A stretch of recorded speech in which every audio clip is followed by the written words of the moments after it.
Hi guys! Let's cook empanada. Ito ang yung recipe ko for today. Umpisahan na natin magluto. Lagyan ng mantika sa kawali and then onion at saka garlic. Isote mo lang. Then next ilagay mo yung ground pork. Galing kasi ito sa freezer at dinipros ko kaya ganyan ang kulay niya. I-mix mo lang ito until it be golden brown.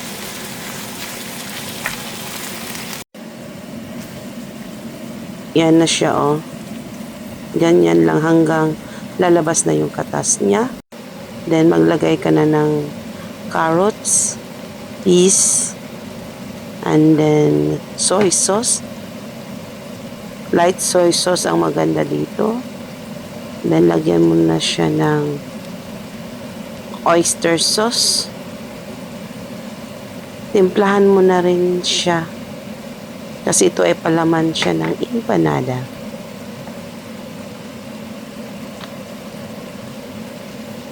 Then lagyan ng kaunting sugar. Lagyan siya ng raisin.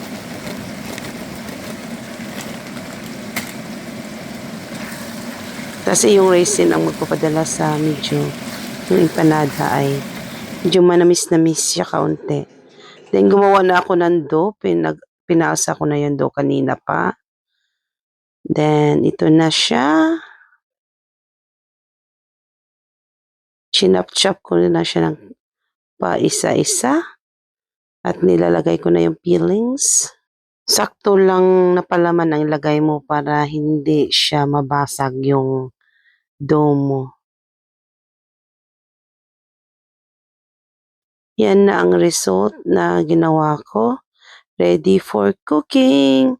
Mag-init ka na lang ng mantika. Huwag masyadong sobrang init, baka masunog. Yan. In slow cook, ilagay mo pa isa-isa yung ginawa mong empanada. Tansyahin mo lang yung mantika na lulubog siya. I-low fire mo talaga ito pagkaluto, guys, kasi or else masusunog siya. Mas maganda yung paunti-unti at this brown. Ganyan. Pag ganyan na, ibalaktad mo na. Yan na ang resulta niya until it will golden brown.